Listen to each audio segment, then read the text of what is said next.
মুআজ্জাজ মুকাররম সম্মানিত মুসল্লিয়ানে কেরাম, আল্লাহ সুবহানাহু ওয়া তাআলার দরবারে অফুরন্ত শুকরিয়া যে মহান রব্বুল আলামিন পবিত্র এই জুমার দিনে, জুমার পূর্ব মুহূর্তে আল্লাহ সুবহানাহু ওয়া তাআলার নিকটে সবচেয়ে প্রিয় জায়গা, শ্রেষ্ঠ জায়গা, উত্তম জায়গা আল্লাহর ঘর মসজিদে আসার ও বসার তৌফিক দান করেছেন। তারই সাথে সাথে মহাগ্রন্থ আল কোরআন ও হাদিসের আলোচনা বলার ও শোনার তৌফিক দান করেছেন। ওই মহান সত্তার দরবারে কালিমাতুশ শুকর হিসাবে এক বাক্যে উচ্চ কণ্ঠে আকাশ পাতালকে ভারী করে জবান খুলে বলি আলহামদুলিল্লাহ। মহান আল্লাহ পাক রব্বুল আলামিনের অফুরন্ত শুকর ও সুজুদ রব্বুল আলামিন আমাদেরকে সুস্থতার সহিত আল্লাহ তাআলার বিধান পালন করার জন্য আল্লাহর ঘর মসজিদে আসার তৌফিক দান করেছেন। সম্মানিত মুসল্লিয়ানে কেরাম, আয়াতে কারিমা যখন অবতীর্ণ হয়ে গেল, নাজিল হয়ে গেল, রসুল করিম সাল্লাল্লাহু আলাইহি ওয়াসাল্লামের দাওয়াতের কাজ বিদ্যুৎ গতিতে চলমান হয়ে গেল, শুরু হয়ে গেল। রসুল করিম সাল্লাল্লাহু আলাইহি ওয়াসাল্লাম মক্কার মুশরিকদেরকে দাওয়াতের দিতে লাগলেন, দাওয়াতের কাজ করতে লাগলেন। আয়াত যখন অবতীর্ণ হয়ে গেল, ওই আয়াতের মাঝে কাফেরদের, মুশরিকদের মূর্তিগুলোকে, তাদের মূর্তিগুলোর সমালোচনা করা হয়েছে।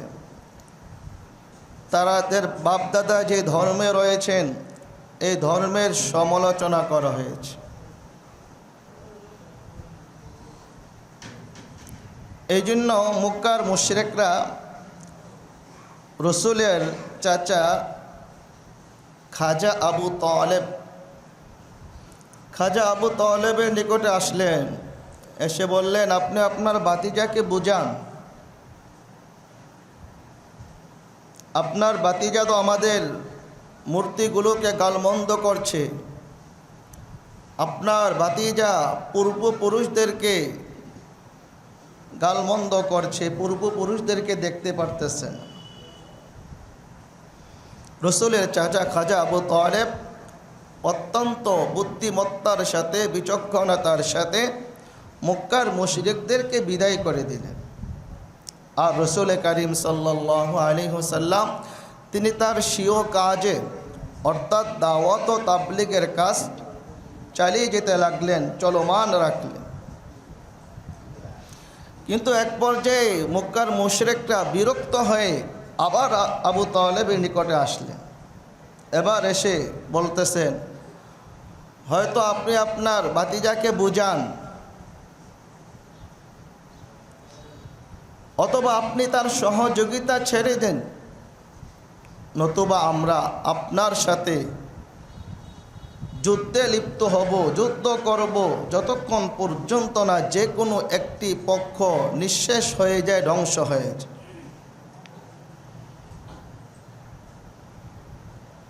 এবার খাজা আবু তালেব একটু চিন্তিত হয়ে গেলেন, কারণ পুরা মক্কাবাসী একদিকে আর তিনি একদিকে। তো পুরা মক্কাবাসীর পক্ষে, পুরা মক্কাবাসীকে ট্যাগেল দেওয়া, সামাল দেওয়া একজনের পক্ষে তো সম্ভব না।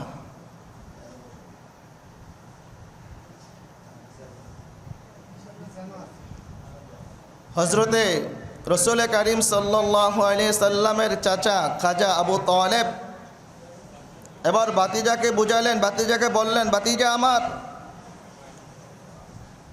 মক্কার মুশরিকরা বারবার তারা আমার কাছে আসতেছে, বারবার তারা আমাকে বলছে আমি যেন তোমাকে বুঝাই, তুমি যেন তাদের মূর্তিগুলোকে গালমন্দ না করো, তাদের পূর্বপুরুষদের যাতে সমালোচনা না করো। এবার রসুল করিম সাল্লাল্লাহু আলাইহি ওয়াসাল্লাম তার চাচাকে লক্ষ্য করে বললেন, হে আমার চাচা যান, এই মক্কার মুশরিকরা যদি, এই মক্কার লোকেরা যদি আমার এক হাতে সূর্য আরেক হাতে চাঁদ এনে দেয়, তারা যদি আমাকে বলে আমরা আপনার এক হাতে সূর্য এনে দিব, অপর হাতে চন্দ্র এনে দিব, আপনি এই দাওয়াত ও তাবলীগের কাজ থেকে বিরত থাকুন। চাচা যান, আপনি শুনে রাখেন, খোদার কসম করে বলতেছি, আমার হয়তো এই দাওয়াত ও তাবলীগের কাজ পৃথিবীতে প্রচার হবে, নতুবা আমি আমার জীবনকে এই রাস্তায় ধ্বংস করে দেব, তারপরও আমি দাওয়াত ও তাবলীগের কাছ থেকে বিন্দু পরিমাণ সরব না। সুবহানাল্লাহ।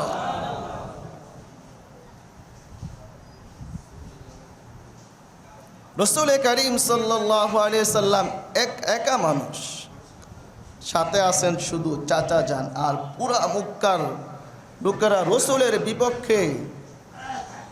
তারপর রসুল করিম সাল্লাল্লাহু আলাইহি সাল্লাম দাওয়াতের কাজ ছাড়েন নাই। তারপর রসুল করিম সাল্লাল্লাহু আলাইহি সাল্লাম ভয় পায় নাই।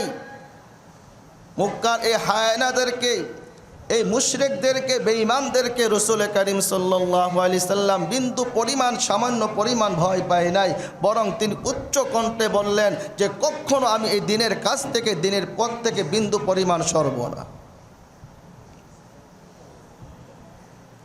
মুশরিকরা যখন দেখলেন যে না, রসুলের দাওয়াতের কাজ তো বেগমান চলমান চলতে আছে, দিনে দিনে মুসলমানরা, কাফেররা ইসলামে দীক্ষিত হচ্ছেন, রসুলের হাতে হাত রেখে মুসলমান হচ্ছেন, এবার তারা চিন্তা ভাবনা করলেন, পরিকল্পনা করলেন যে রসুলকে কিভাবে দাওয়াতের কাজ থেকে বিরত রাখা যায়, সরানো যায়। সামনে হজের মৌসুম আসতেছে, হজের মৌসুমে সারা বিশ্ব থেকে হাজী সাহেবগণ হজ করার জন্য মক্কায় যাবে। যখন তারা রসুলের চুম্বক আকর্ষণীয় কথা শুনবে, রসুলের কথা তো আপনার চুম্বক এনে আকর্ষণ করে, রসুলের কথা যারাই শোনে তারাই রসুলের কি হয়ে যায়, আনুগত্যশীল হয়ে যায়, অনুগতশীল হয়ে যায়। তো পৃথিবীর বিভিন্ন প্রান্ত থেকে লোক আসবে, রসুলের জবান থেকে রসুলকে দেখবে, রসুলের জবান থেকে কথা শুনবে, তখন তো ম্যাক্সিমাম লোক রসুলের অনুসারী হয়ে যাবে। কি করা যায়? বলতেছে মক্কার প্রতিটা গলিতে গলিতে, প্রতিটা পয়েন্টে পয়েন্টে আমাদের লোক বসিয়ে দেওয়া হবে। যেরকম দেখেন, আমাদের রাজাখালী পৌঁছতে হলে 3টা রাস্তা আছে। আতিক মার্কেটটা ঢুকতে হবে, অথবা আপনার নদীর পার দিয়ে আসতে হবে, অথবা এই যে রাস্তা মিরপাড়া, যে রাস্তা আছে এই মিরপাড়া, এই রাস্তা, 3 রাস্তা যে কোনো এক রাস্তা অবলম্বন করে কোথায় আসতে হবে? রাজাখালী মসজিদে আসতে হবে। এখন এই 3 মাথার রাস্তায় লোক বসিয়ে দেওয়া হলো, পাহারাদার বসিয়ে দেওয়া হলো, যাতে কোনো লোক এই মসজিদে আসতে না পারে। ঠিক মক্কার মুশরিকরা এরকম প্রতিটা পয়েন্টে পয়েন্টে, প্রতিটি রাস্তার মোড়ে মোড়ে লোক বসিয়ে দিলেন, যাতে তারা মানুষের কাছে এই মেসেজটুকু পৌঁছাইতে পারে যে তোমরা মক্কায় যেও না, মক্কায় একজন পাগল আছে। নাউজুবিল্লাহ বলে,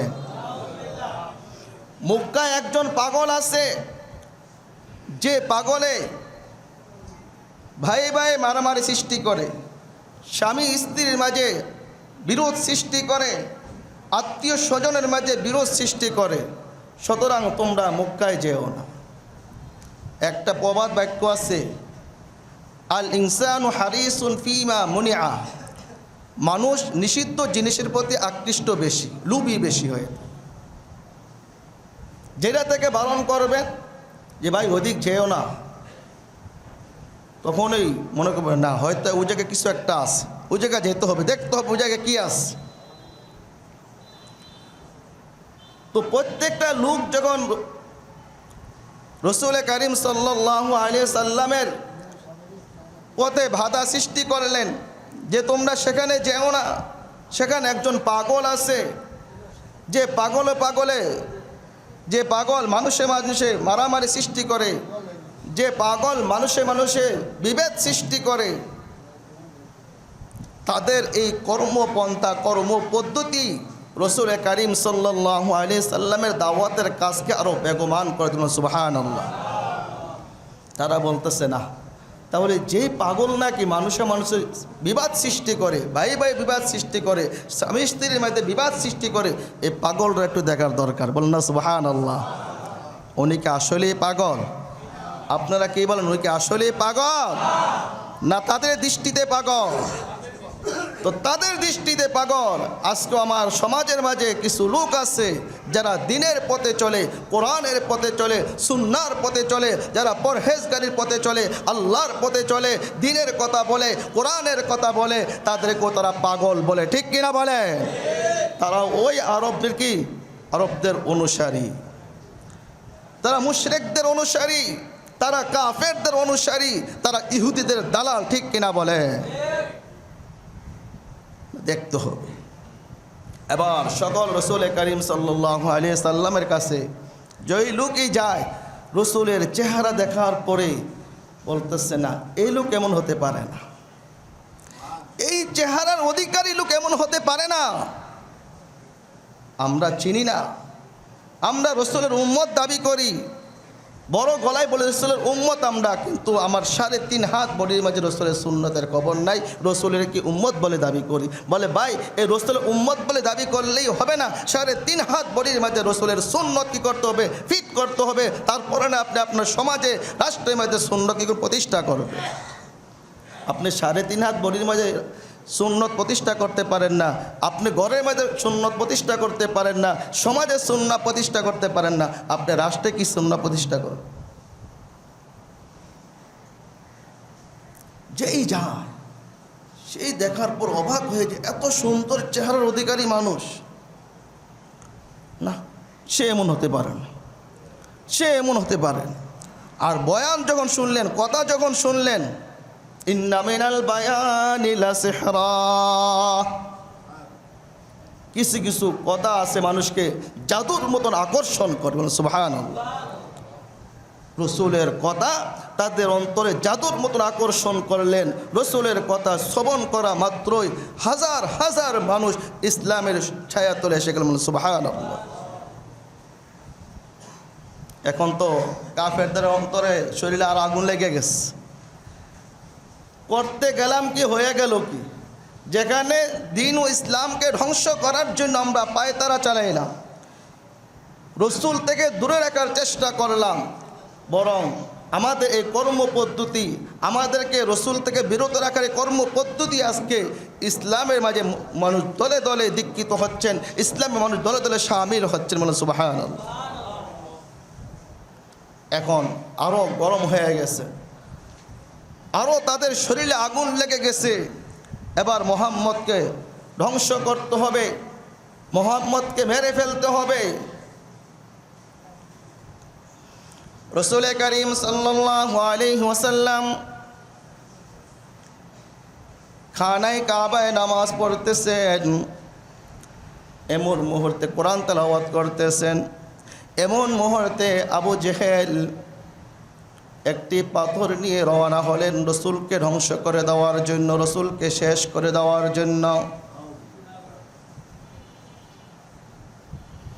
আবু জাহেল নিজে বলতেছেন, আমি যখন পাথর নিয়ে রসুলের একবার নিকটবর্তী চলে গেলাম, কাছাকাছি চলে গেলাম, হঠাৎ আমি দেখতে পেলাম বিশাল বড় একটি ওট হা করে আছে, যেন আমাকে খেয়ে ফেলবে। এই অবস্থা দেখে আমার শরীরে কম্পন সৃষ্টি হয়ে গেল, ভয়ে কম্পন সৃষ্টি হয়ে গেল, আমার শরীরে কাঁপুনি সৃষ্টি হয়ে গেল, আমার হাত থেকে পাথরটা পড়ে গেল।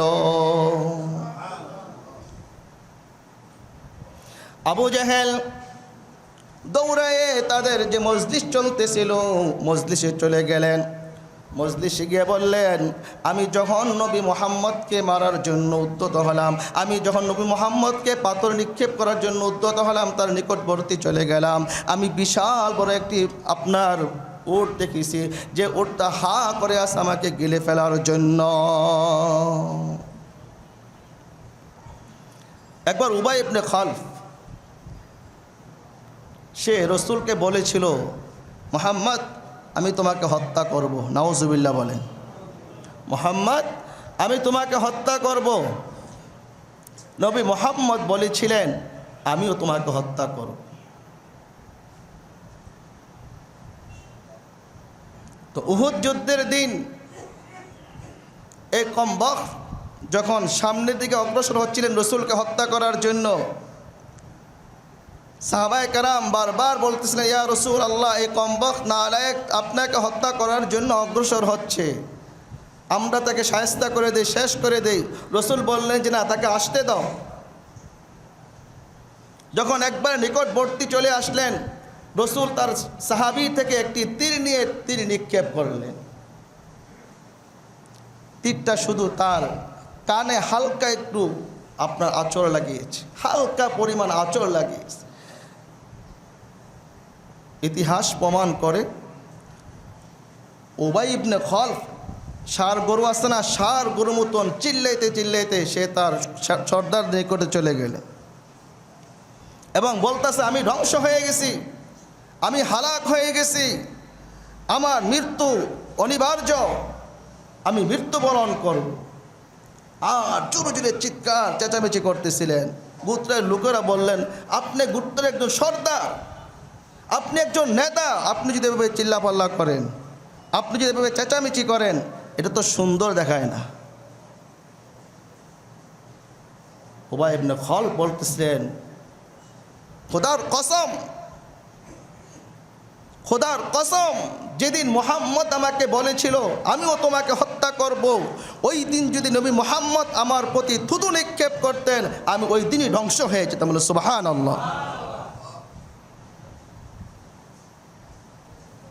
প্যারা হাজরিন, রসুল করিম সাল্লাল্লাহু আলাইহি সাল্লামকে কষ্ট দেওয়ার ক্ষেত্রে মক্কার মুশরিকরা বিন্দু পরিমাণ ত্রুটি করে নাই,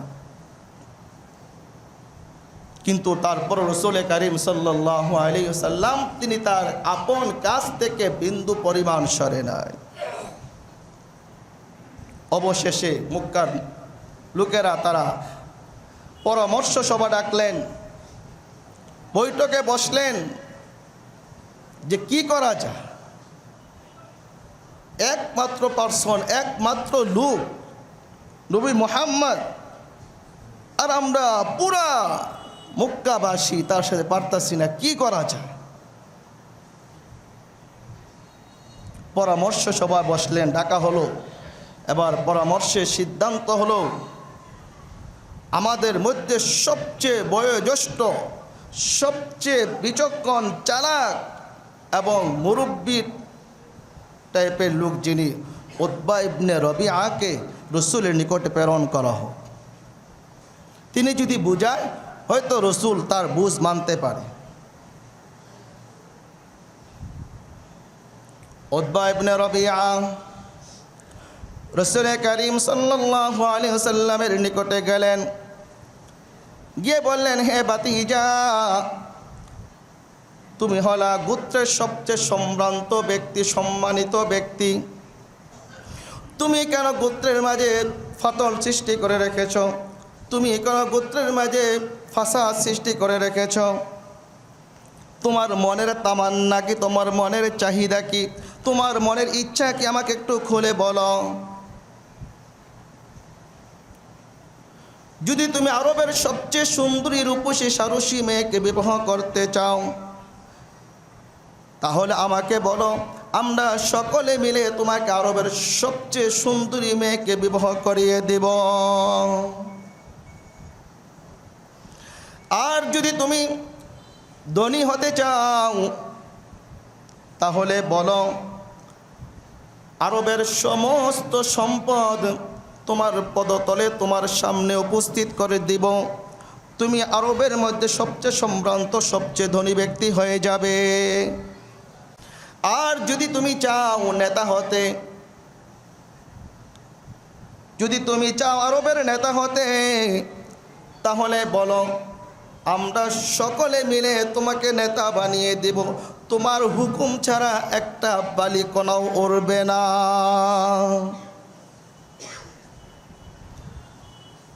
আর যদি নাউজুবিল্লাহ তোমাকে কোনো জিনে আসর করে থাকে, তোমাকে কোনো জিনে আক্রমণ করে থাকে, যেই জিনের কোরআন তেলাওয়াত তুমি আমাদেরকে শোনাচ্ছ, আর ওই জিনকে যদি তুমি তাড়াইতে না পারো, তাহলে আমরা আসি, আমাদেরকে বলো, আমরা কবিরাজ ধরে তোমার থেকে জিনকে তাড়িয়ে দিব। বলেন নাউজুবিল্লাহ।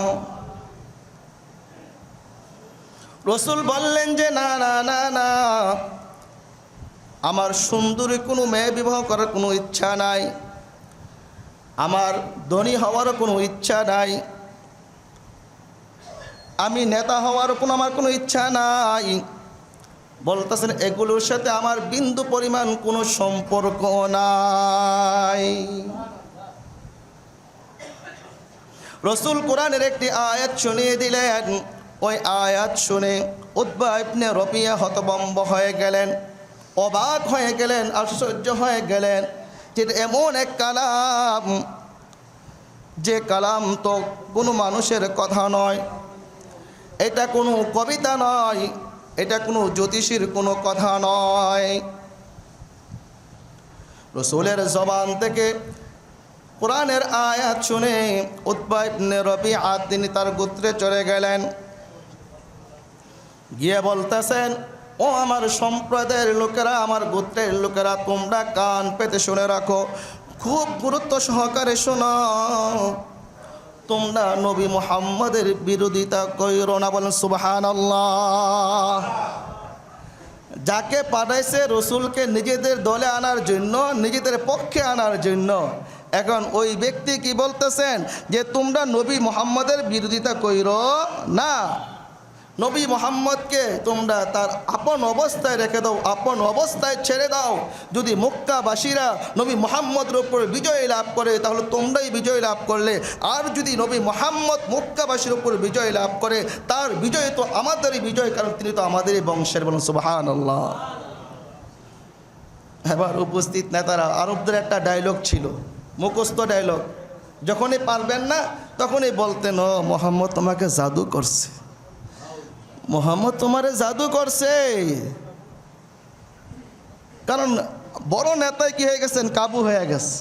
বড় নেতাই বলতেছেন যে তোমরা মুহাম্মদের বিরুদ্ধে লাইগো না, তোমরা মুহাম্মদের সমালোচনা কইরো না, তোমরা মুহাম্মদকে তার আপন অবস্থায় রেখে দাও। মক্কাবাসীরা বিজয় হলে তোমাদের বিজয়, আর সেই বিজয় হলে সেটাও তোমাদের বিজয়, কারণ সে আমাদের বংশেরই মানুষ। এখন সকলে বলে উঠলেন, হায় হায়, আমাদের নেতাজিকে মুহাম্মদ জাদু করেছে।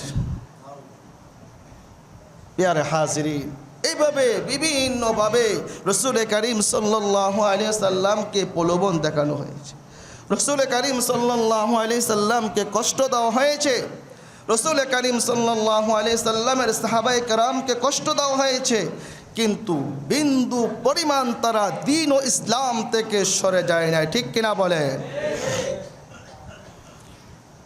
খলিফাতুল মুসলিমিন হযরত আবু বকর সিদ্দিক রাদিয়াল্লাহু তাআলা আনহু রাসূলের নিকটে অনুমতি চাইলেন, ইয়া রাসূলুল্লাহ, ইয়া হাবিবাল্লাহ, আমি ইসলামের প্রচার করতে চাই, আমি দাওয়াত ও তাবলীগের কাজ করতে চাই, ইয়া রাসূলুল্লাহ, আপনি আমাকে হুকুম দেন, আপনি আমাকে আদেশ করেন।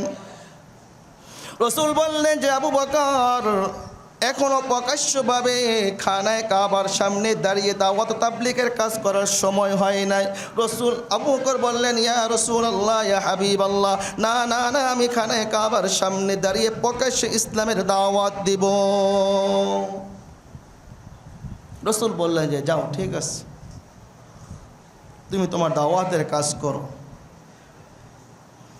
হযরত আবু বকর সিদ্দিক রাদিয়াল্লাহু তাআলা আনহু যখন খানায় কাবার সামনে দাঁড়িয়ে মক্কার লোকদেরকে ডাকতে লাগলেন, মক্কার লোকদেরকে দাওয়াত দিতে লাগলেন, বলতেছে মক্কার মুশরিকরা আবু বকর সিদ্দিক রাদিয়াল্লাহু তাআলা আনহুর উপরে বাস পাখির এনে ঝাঁপিয়ে পড়ল। এমন মার মারছে, নাক মাক ফাটাইলিস, পুরা শরীর রক্তাক্ত করে ফেলেছেন।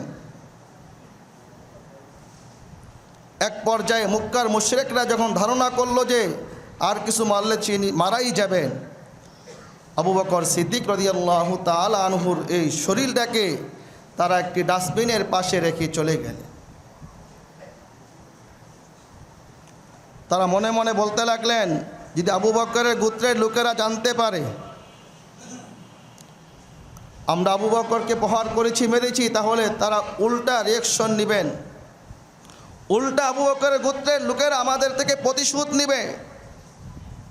দেখেন, আবু বকরের গোত্রের লোকেরা কাফের, বেঈমান, বেঈমান হওয়া সত্ত্বেও আমার গোত্রের লোককে অন্যের গোত্রের লোকেরা কেন প্রহার করবে? প্রতিশোধ নেওয়ার জন্য তাদের অন্তরে আগুন জ্বলে উঠল। ঠিক আজকে যদি আমরা এক থাকি, একতা থাকি, যে আমার এলাকাবাসীর উপর অন্য এলাকার বাসী আক্রমণ করবে, এটা আমরা কখনো সহ্য করতে পারি না, বরদাস্ত করতে পারি না, এটা কখনো সুযোগ করে দেওয়া যাবে না, এই সুযোগ কখনো দেওয়া যাবে না, ঠিক কিনা বলেন? তাহলে অন্য এলাকার মানুষ আমার এলাকার মানুষের উপরে চোখ রাঙ্গাইতে 10 বার চিন্তা করবে, ঠিক কিনা বলেন? নিজের এলাকার সম্মান নিজেই ধরে রাখতে হবে, নিজের এলাকার ভাব গাম্ভীর্যতা নিজেকে ধরে রাখতে হবে।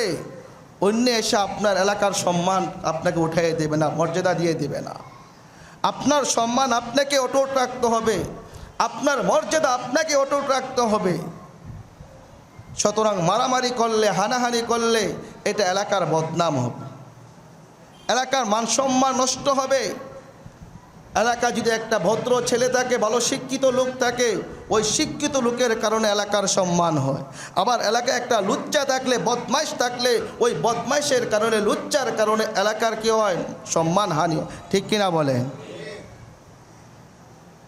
প্যারা হাজরিন, আবু বকর সিদ্দিক রাদিয়াল্লাহু তাআলা আনহুর গোত্রের লোকেরা সারাদিন আবু বকর সিদ্দিককে খোঁজাখুঁজি করতেছে, পাইতেছে না। এক পর্যায়ে মাগরিবের আগ মুহূর্তে আবু বকর সিদ্দিককে পাইলেন ডাস্টবিনে পড়ে আছে। আবু বকর সিদ্দিক কি সাধারণ মানুষ? হ্যাঁ, আবু বকর সিদ্দিক সাধারণ মানুষ? জান্নাতের সার্টিফিকেট প্রাপ্ত লোক, বলেন সুবহানাল্লাহ। আরবদের মাঝে একজন গ্রহণযোগ্য ব্যক্তি ছিলেন আবু বকর সিদ্দিক। যখন ডাস্টবিনের সামনে তাকে পাওয়া গেল, তার গোত্রের লোকেরা তাকে উঠিয়ে নিয়ে গেলেন, তার গোত্রের লোকেরা তাকে উঠিয়ে নিয়ে গেলেন, বাড়িতে নিয়ে গেলেন। বাড়িতে নিয়ে যখন তাকে গোসল করানো হলো, তখন অনেক পরে তার জ্ঞান ফিরে আসলো, হুঁশ ফিরে আসলো।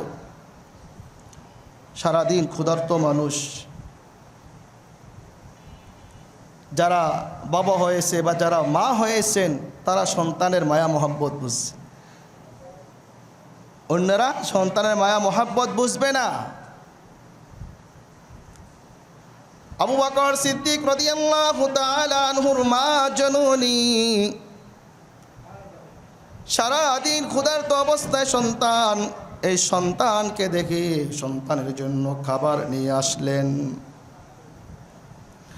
সন্তানের মুখে খাবার তুলে দিবেন, এমন মুহূর্তে আবু বকর সিদ্দিক রাদিয়াল্লাহু তাআলা আনহু বলতেছেন, খোদার কসম, ততক্ষণ পর্যন্ত আমি আমার মুখে লোকমা দিব না, যতক্ষণ পর্যন্ত আমি আমার নবীকে না দেখব। আইনা মুহাম্মাদুর রাসূলুল্লাহ ওয়া মা হালু মুহাম্মাদির রাসূলিল্লাহ। যতক্ষণ পর্যন্ত আমি না জানবো আমার নবী কোথায়, আমার নবীর অবস্থা কেমন, ততক্ষণ পর্যন্ত আমি আমার মুখে একটা লোকমাও দেব না।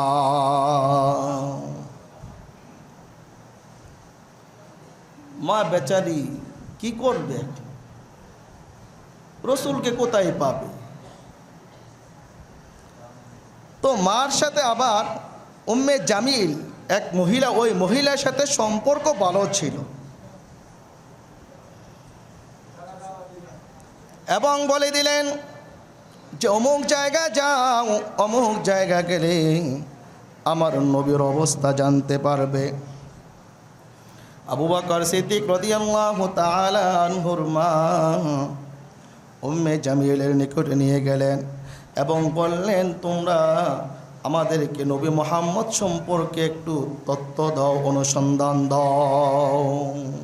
নবী মুহাম্মদ কোথায় আছে আমাদেরকে বলে দাও। এবার উম্মে জামিল আবু বকরকে ইশারা দিয়া বলতেছেন, এই মুহূর্তে যদি আমি নবীজির কথা প্রকাশ করে দেই, নবীজির কথা প্রকাশ করে দেই, বলে দেই, তাহলে তো নবীর উপর আক্রমণ আসবে। আবু বকর বলতেছে, আপনি নিশ্চিত থাকেন, উনি আমার মা নবীর উপর আক্রমণ করবে না। উভয় আবু বকর সিদ্দিক রাদিয়াল্লাহু তাআলা আনহুকে নিয়ে রাসূল কারীম সাল্লাল্লাহু আলাইহি সাল্লামের দরবারে গেলেন।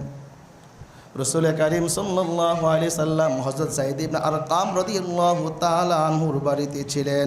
সেখানে যে সমস্ত মুসলমানরা ইসলাম ধর্ম গ্রহণ করেছেন তাদেরকে তালিম ও তারবিয়ত শিক্ষা দিতেন, তাদেরকে ঈমান শিক্ষা দিতেন, কোরআন শিক্ষা দিতেন। তাদের ঈমানি কাজ ওই দারুল আরকামে চলতেছিল, অর্থাৎ হযরত আরকাম রাদিয়াল্লাহু তাআলা আনহুর বাড়িতেই চলমান ছিল।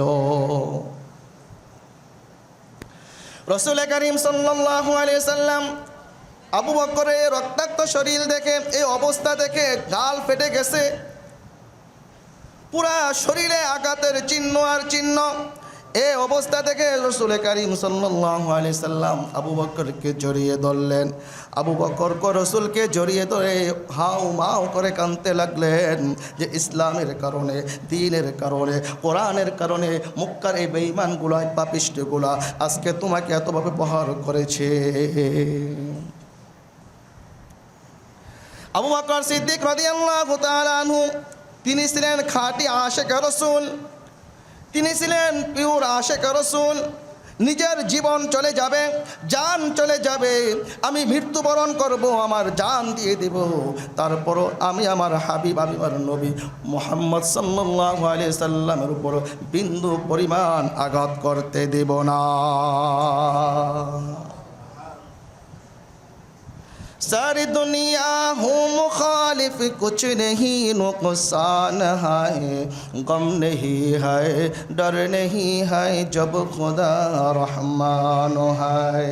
दुनियार समस्त मानुष যদি আমার বিপক্ষে চলে যায়, দুনিয়ার সমস্ত মাখলুক যদি আমার বিপক্ষে চলে যায়, আর আমার আল্লাহ যদি আমার পক্ষে থাকেন, দুনিয়ার সমস্ত মানুষ মিলেও আমার বিন্দু পরিমাণ ক্ষতি করতে পারবে না। আর আমার আল্লাহ যদি আমার বিপক্ষে চলে যান, দুনিয়ার সমস্ত মানুষ যদি আমার পক্ষে থাকে, দুনিয়ার সমস্ত মানুষ মিলেও আমাকে ক্ষতি থেকে রক্ষা করতে পারবে না। ঠিক কিনা বলেন? ইয়ামসাসকাল্লাহু বিদুররিন ফালা কাশিফা লাহু ইল্লা হু ওয়া ইন ইউরিদকা বিখাইরিন ফালা রাদ্দা। আমার আল্লাহ যদি আমার পক্ষে থাকেন, দুনিয়ার কোনো মানুষ আমাকে ক্ষতি করতে পারবেন না। আর আমার আল্লাহ যদি আমার পক্ষে না থাকেন, দুনিয়ার সমস্ত মানুষ মিলেও আমাকে রক্ষা করতে পারবে না। ঠিক কিনা বলে? এই জন্য দ্বারস্থ হব কার নিকটে? সাহায্য চাবো কার নিকটে? বিপদে পড়লে সাহায্য চাবো কার নিকটে? না দুনিয়ার কোনো নেতার নিকটে, দুনিয়ার কোনো এমপির কাছে, দুনিয়ার কোনো মন্ত্রীর কাছে, দুনিয়ার কোনো নেতার কাছে, আপনার এলাকার মাতবরের কাছে, মেম্বার চেয়ারম্যানের কাছে না, না, না, না। সাহায্য একমাত্র করবেন তিনি কে? আল্লাহ তাআলা আমাদের সকলকে বিপদে আপদে মুসিবতে সব সময় আল্লাহর প্রতি মুতাওয়াজ্জিহ হওয়ার তৌফিক দান করেন।